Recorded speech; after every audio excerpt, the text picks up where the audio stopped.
Yes.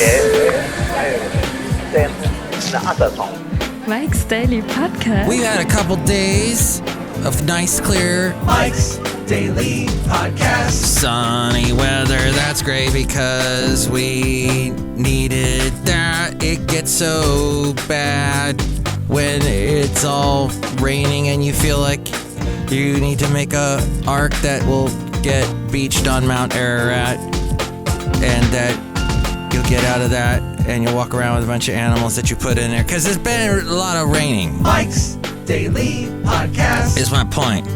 It's like floods and whatnot, but apparently we're okay until next week. Mike's Or next, Daily yeah, about a week from today. Podcast. Next Sunday. Yeah! Welcome to FF episode 2548, 2548. FF episode. Mike Matthews and Mike's Daily Podcast. Yes, it was so nice not to have to worry about rain coming down and, oh no, am I going to have more water in my basement? At this point, there's just going to be a lot of water in the basement. And at this point, I really,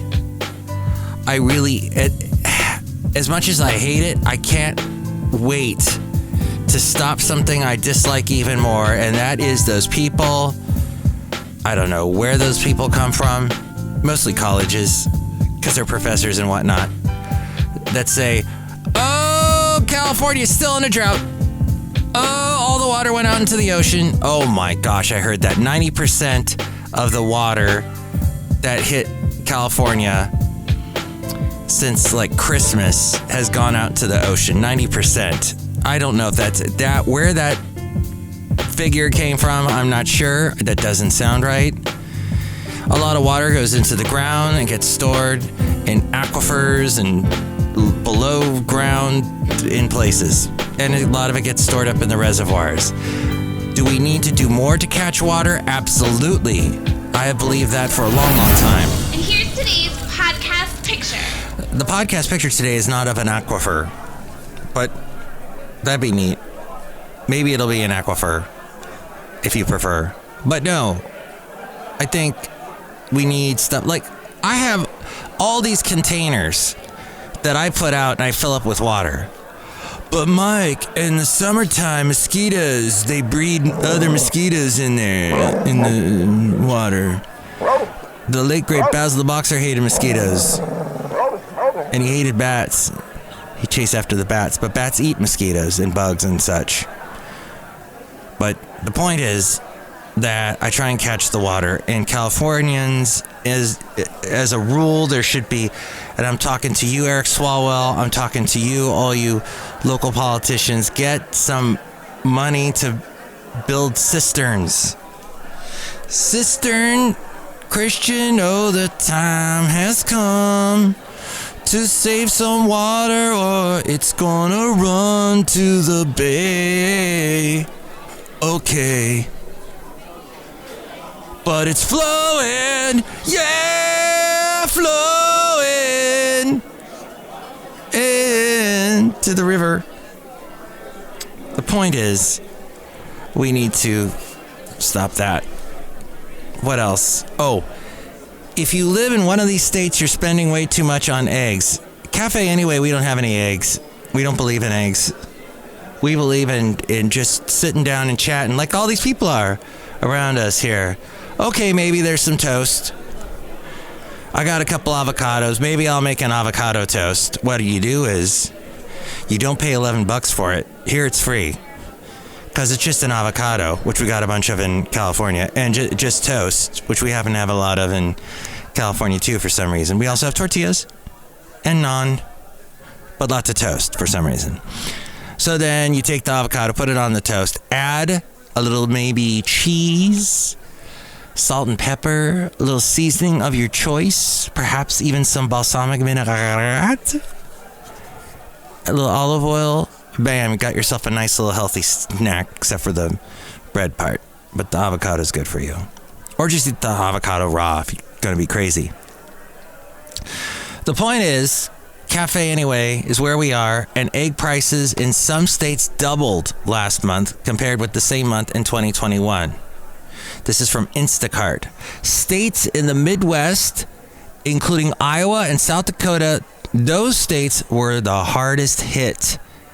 The highest price for a dozen eggs were in other states, such as Hawaii. Well, you can expect that because Hawaii, everything's expensive there. And Florida. Egg prices rose so fast last month that in some states, consumers were paying twice as much as they did just a year earlier. States in the upper Midwest saw the average price for a dozen eggs double in December over the same month in 2021. The price rose the fastest in Iowa, where a dozen eggs jumped 153%. That's probably because stuff is cheaper overall in Iowa, and suddenly they had to ramp up to what the rest of the nation was paying.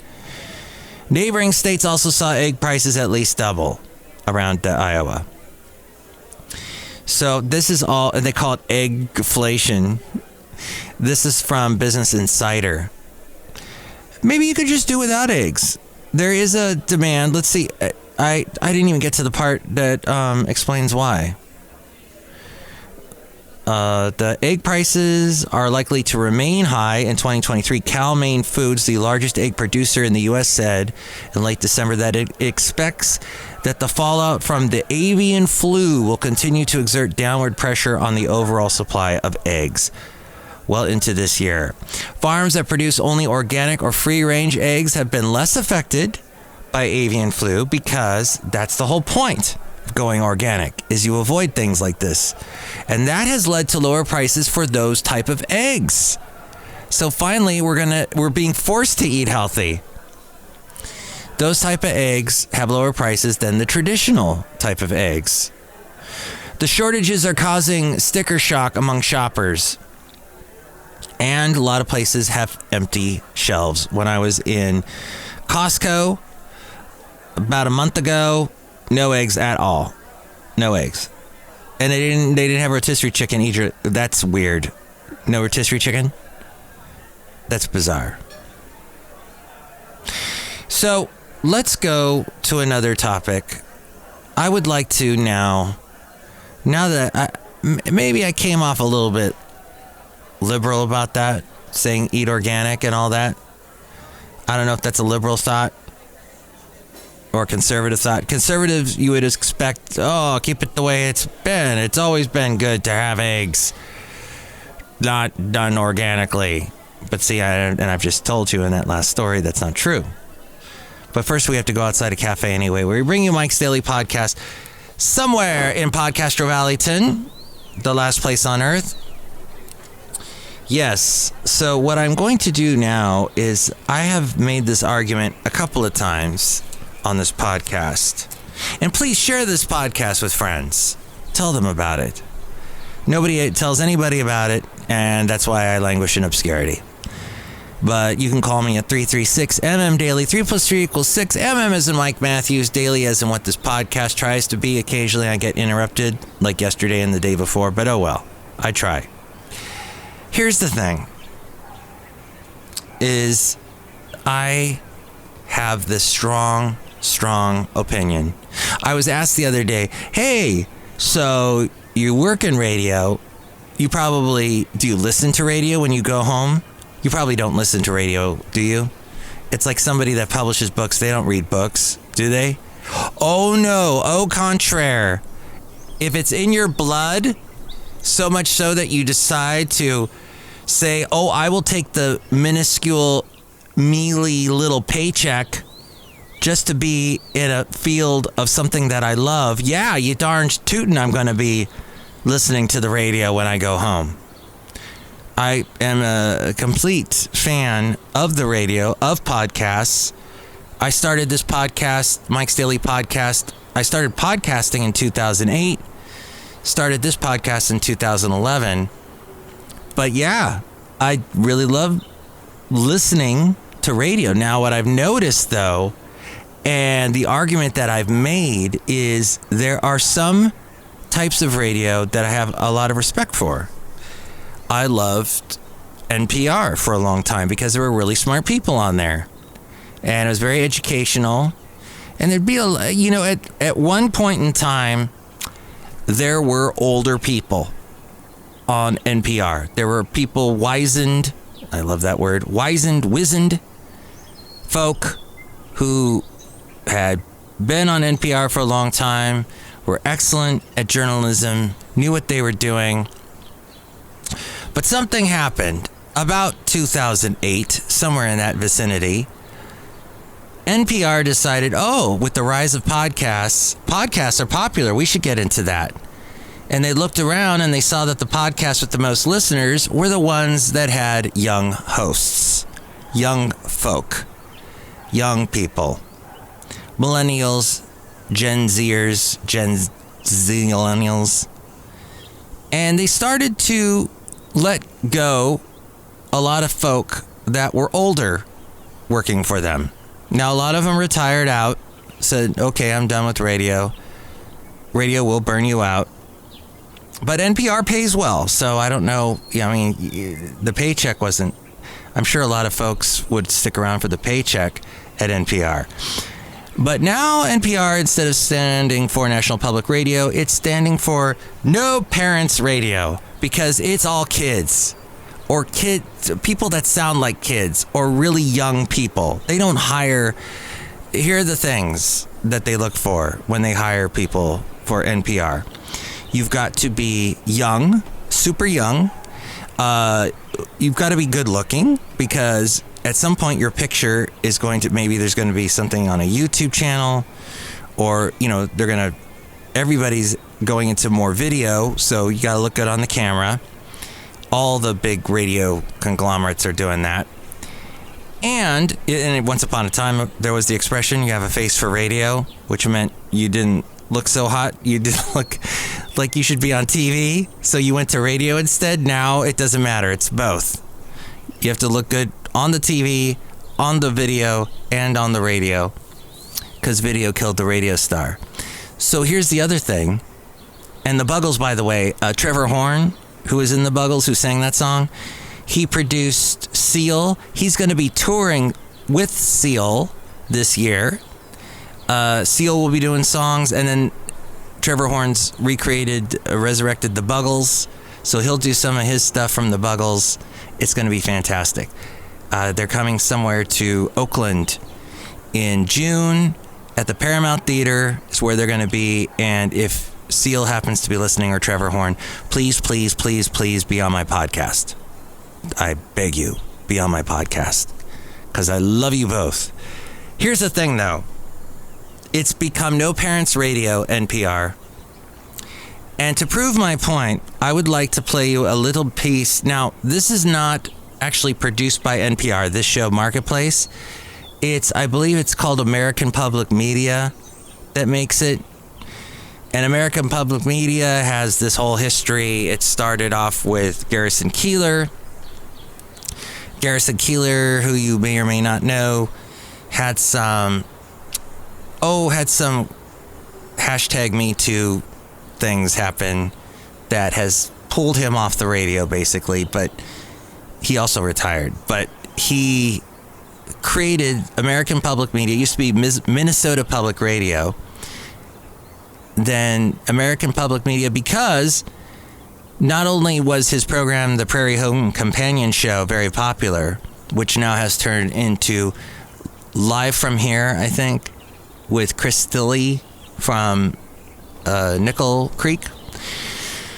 But he also started Marketplace. Marketplace with Kai Ryssdal. Let's take a look at the numbers. I'm Kai Ryssdal. Welcome to Marketplace. And I was listening to Marketplace the other day, and it sounded like I was listening to college radio, which in the world of radio, that's a knock. If you say, oh, it sounds like college radio, it's basically saying it sounds like a bunch of kids running the show. What I mean, it sounds professional, it's well produced, but all I'm hearing are super young people sounding like they're talking on a super young little Zoom chat or something. To prove my point, let me play you a little bit. How are online retailers able to get away with this? Every expert I spoke to for the recent story that I did on this basically said there is not a whole lot being done. One person I talked to said, listen, the FTC is supposed to be looking at this stuff. The FTC says it's looking at this stuff, but they have limited resources. And a lot of people I talked to said, the risk is low here. And if you do get caught, maybe you'll get slapped with a fine. But if you're making a bunch of money by making people think that there are only 2 hotel rooms left, there's plenty of incentive to use these sorts of tactics, and companies do. I mean, I was shocked when reporting for this and looking at the different tools. All right. She's a very smart lady. This story was very fascinating. It was all about how when you go shopping online, websites use these tools to make you think you better buy it right now, or you're going to lose the great deal you're about to pay for.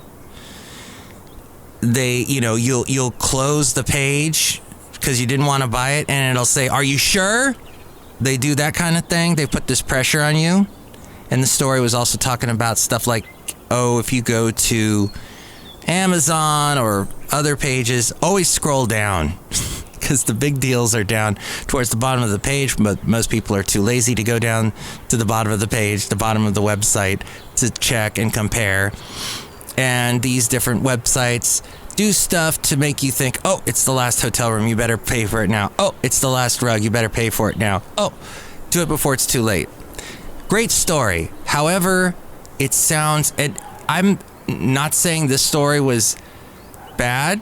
It was just that this is what we hear a lot of young people.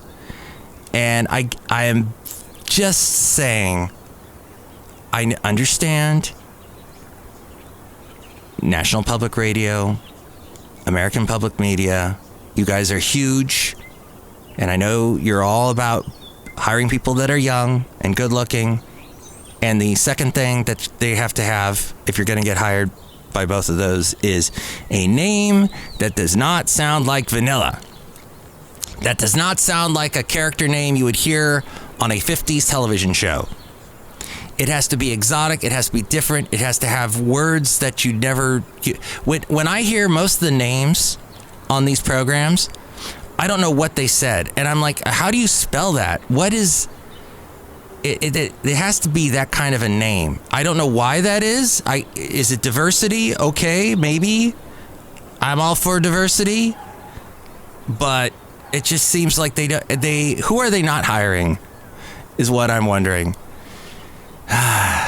Because all I'm hearing are young voices, young little kids. All right, one other proof of this is on the program. This is called Here and Now. And they have hired someone recently. Not only does she have a interesting name that doesn't sound like it's from a character from a 50s TV show. Not only is she not like from here, by here I mean America. I mean I think she's from Australia. She's Latina, and she might have like some affiliation with the Pacific Rim somewhere. I don't know, but she's from, I guess Australia's in the Pacific Rim. But in other words, she's not a very uninteresting person, is what I'm saying. What are you saying, Mike? Anyway, Cafe Anyway.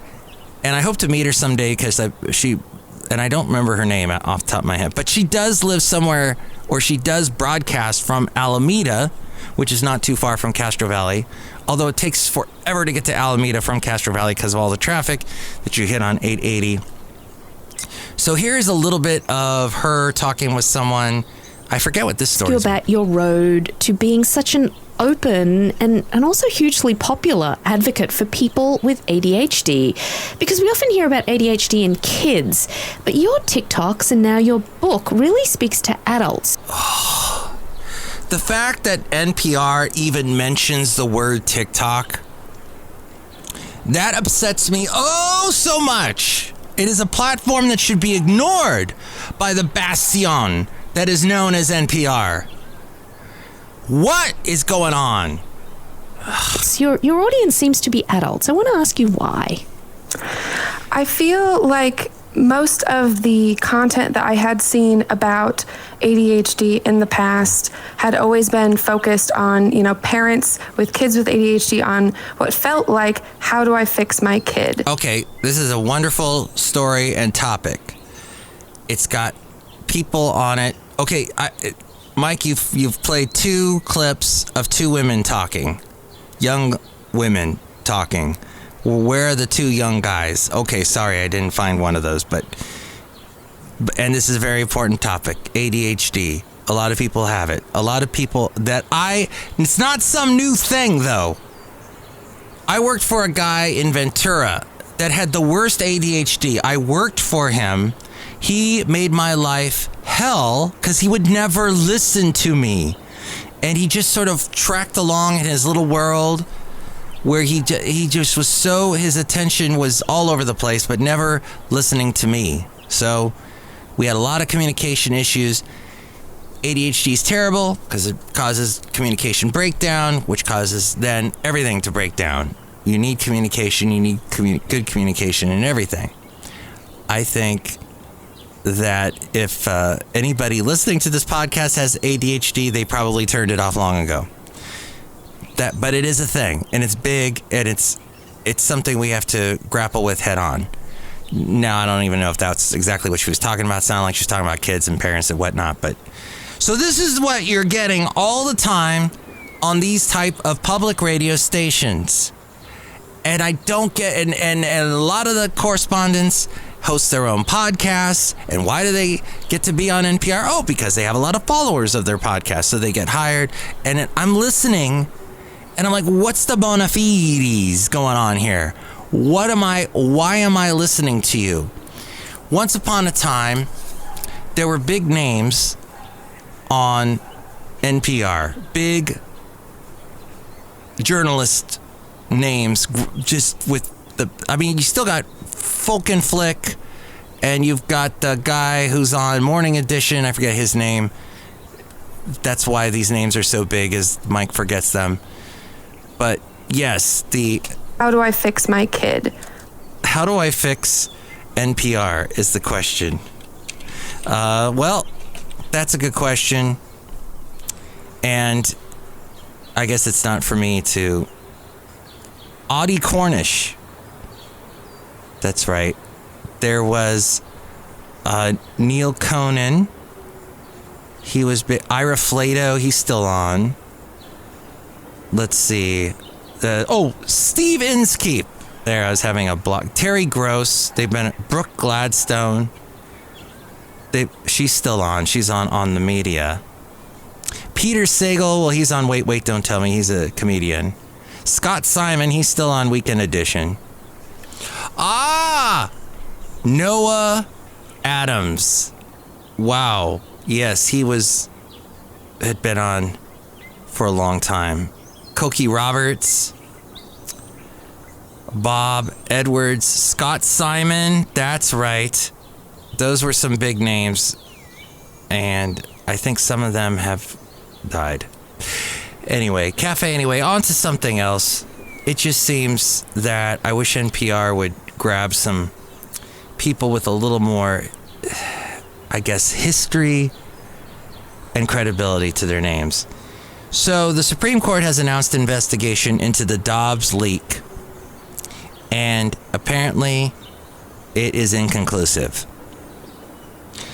The Washington Examiner says after nearly 11 months of an investigation into who leaked a draft decision signaling overturning Roe v. Wade, the Supreme Court announced Thursday its investigation is inconclusive. The courts released a 20-page public copy of the investigation. Chief Justice John Roberts initially tapped the Marshal of the Supreme Court to conduct the investigation.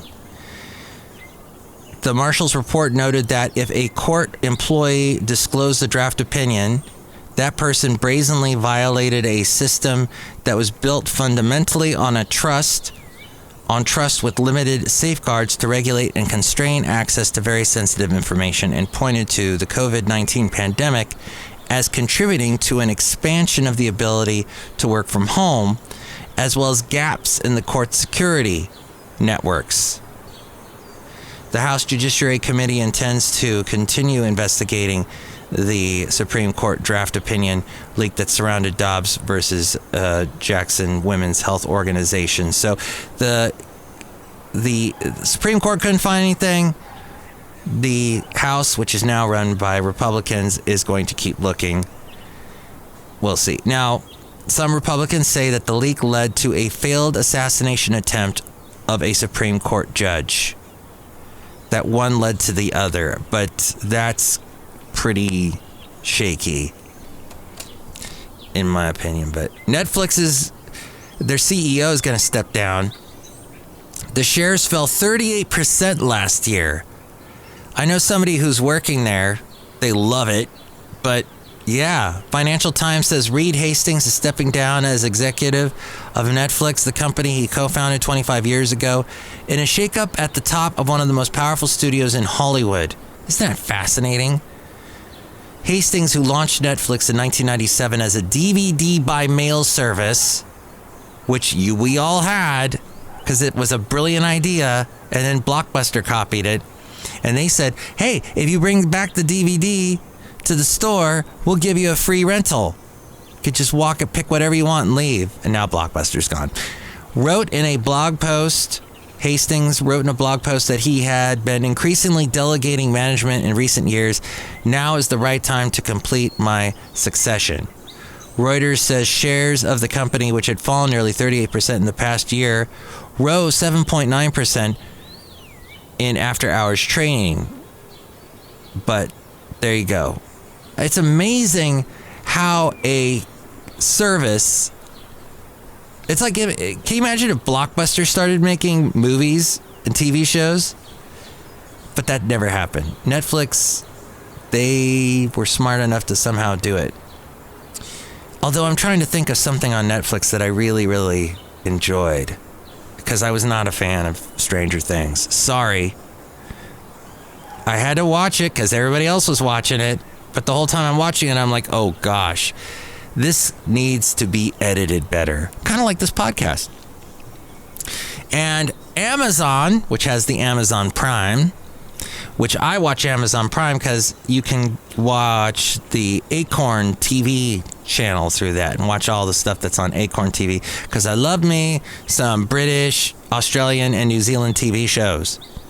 Swedish ones, not too much because there's the subtitles you gotta read, and then that language is so weird.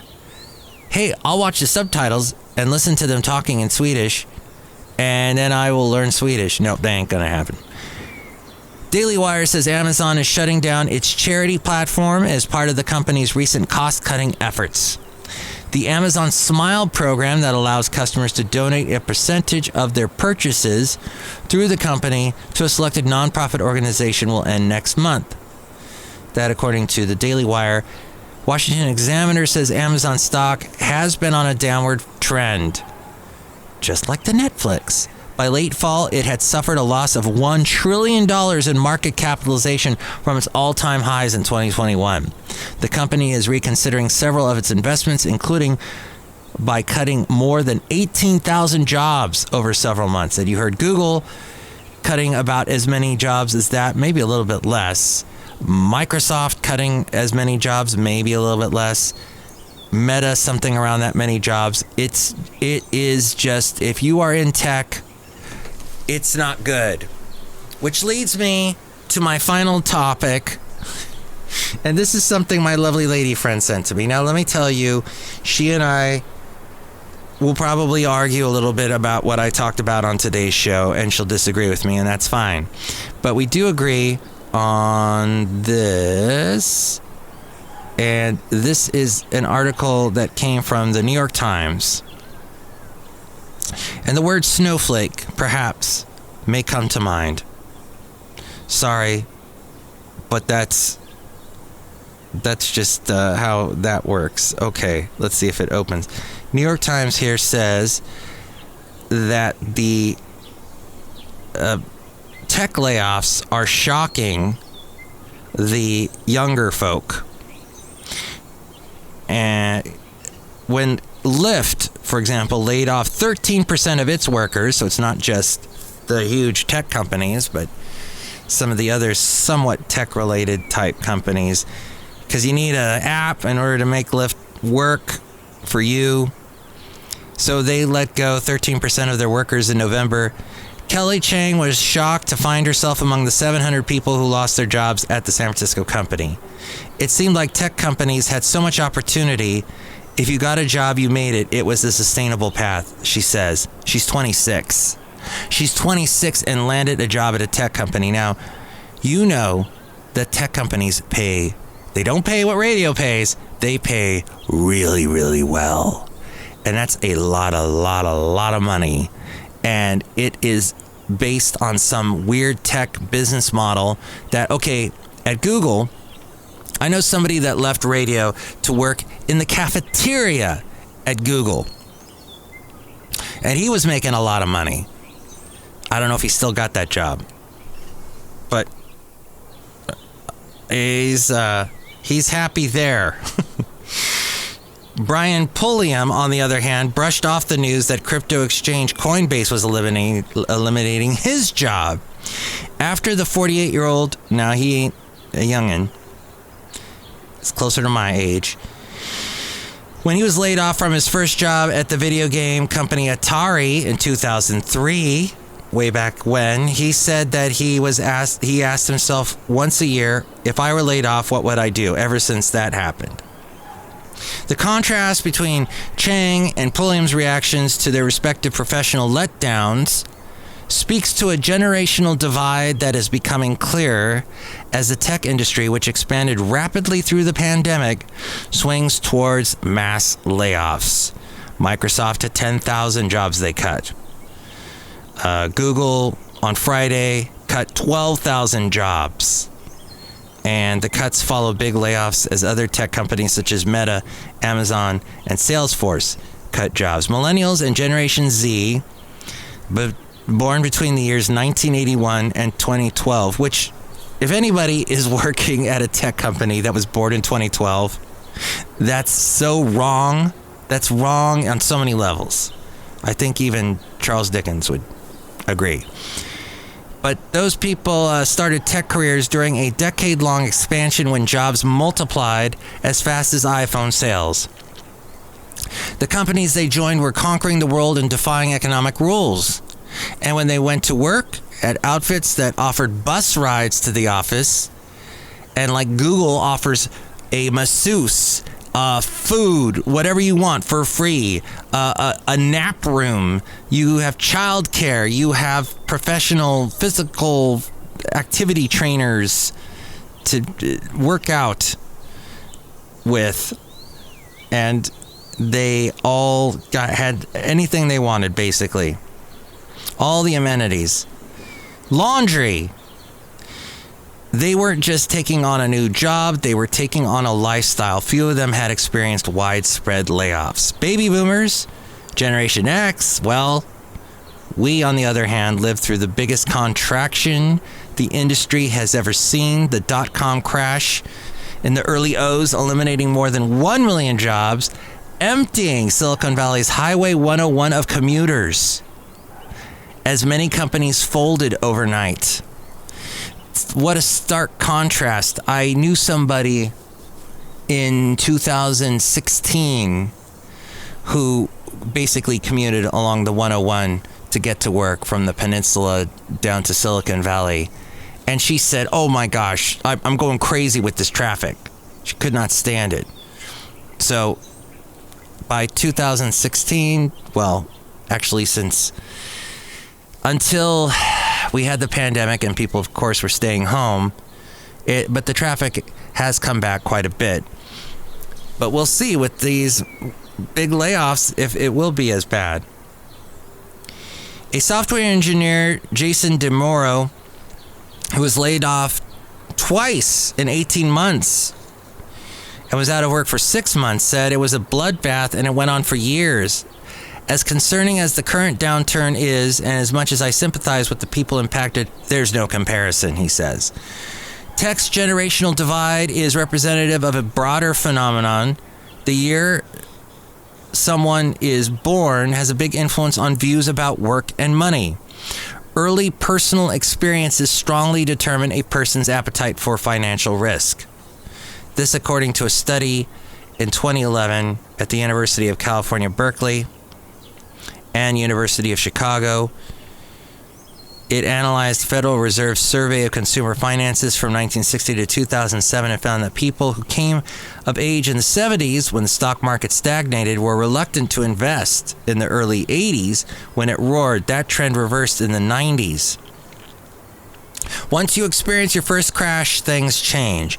You may realize bad stuff happens, and maybe you should be a bit more cautious. For Gen X, the dot-com collapse hit early in their careers. From 2001 to 2005, the tech sector shed 1/4 of its workers. The layoffs that swept the industry were worse than the recessions of the early 90s, when total jobs in the tech sector fell by 5%. And the global financial crisis that followed in 2008, workforce contracted by 6%. In 2011, the tech sector began a hiring boom that would last a decade. It added an average of more than 100,000 jobs every single year. Gosh, and by 2021, it had recouped all the jobs it lost when the dot-com bomb bubble burst. The job figures account for software, hardware, tech services, and telecommunication companies. But they also include some tech-related companies like Lyft and Uber, Airbnb, because of the ambiguity in government labor market reporting that classifies it some businesses as consumer services. The biggest job increase in tech came after the pandemic started, as companies rushed to fulfill surging demand. In 2022, the sector added nearly 260,000 jobs. And that was the most it had added in a single year since 2000. Tech's job increases continued last year, even as big layoffs started, though it's unclear if that trend has stretched into this year. New job opportunities contributed to nearly 80% of laid-off tech workers saying that they found a new job within 3 months. And that was all. Do you remember that whole silent quitting thing? Quiet quitting thing? That was all happening at the beginning of last year. People were leaving jobs left and right. Oh, there's so many opportunities. I can just quit this job and get that job. No more. Because people are letting them go. Because so many people are getting let go. Anyway, this article can be found in the New York Times. And it's just interesting because it is a thing. And it's something to remember that you may think you are safe, but you never are truly safe unless you are truly efficient in your company's eyes, someone that they can completely depend on when they ask you to show up to do a shift. On a weekend, you don't say, I don't work weekends. You say, I will do it. You got to be someone that's indispensable, that's unlosable, irreplaceable, all those things. And then you'll be fine. All right, I guess I'm pretty much done with that bit of stuff. But it is a big thing going on in today's world. Just as outside a cafe anyway, here are some big people. Hello, make a message, Madame Rootabega. All of this is interesting. Oh! I wasn't calling you like big per se, as a big person. Just you are an important person is what I meant. Did that make sense? Yes. Did you understand everything I said? Yes. Did you like today's podcast? No. Oh, man. I was trying so hard. Michael Matthew, perhaps you should talk more about aquifers. Woo! Aquifers, yes. They are fascinating. Look who else is here. Hello there, Mike. This is Valentino, the parking attendant. And this is Bison Bentley. Do you know that? Mike, it seems like you were really hard today on Gen Z and Millennials Day. Yeah, young people. Do you know that? Well, I do know. I'm just saying, I love I love the changes that have happened in recent years to certain industries, but I think in a lot of ways we have completely lost some of the stuff that we should have remembered back in the day. And relying completely on podcasters to be employed, employing young people. I just think there is so much ageism in the tech world. And now, I mean, all these young people, these 20-somethings were hired in the tech world because they were young, similar to NPR. Young people, good-looking people, they hire them. They're smart, they hire them. Let the older folk go. Nope, they're gone. Let them go. And then they're asking for their stapler. Where's my office? Is it in this closet? What happened? I've been let go. Oh no. And it just seems that there's a wealth of knowledge in the older folk that got cast aside. And I felt that when I came to California in 2009 and I was looking for a job, it was impossible. And then some people took a chance on me and I was very thankful. And that's the kind of thinking we need more of. Next show, it's going to be the wonderful Chely Shoehart, Floyd the Floorman, and John Deere the engineer. You can call me 336MM daily. 3 + 3 = 6. MM is in Mike Matthews. Daily as in what this podcast tries to be. And let me know what you think. And more ways to reach me, it's A-Frame. Mike's Daily Podcast is written and produced and performed by Mike Matthews. His podcast is super easy to find. Download or listen to his show and read his blog at mikesdailypodcast.com. Email Mike now at mikesdailypodcast@gmail.com. See you tomorrow. Bye!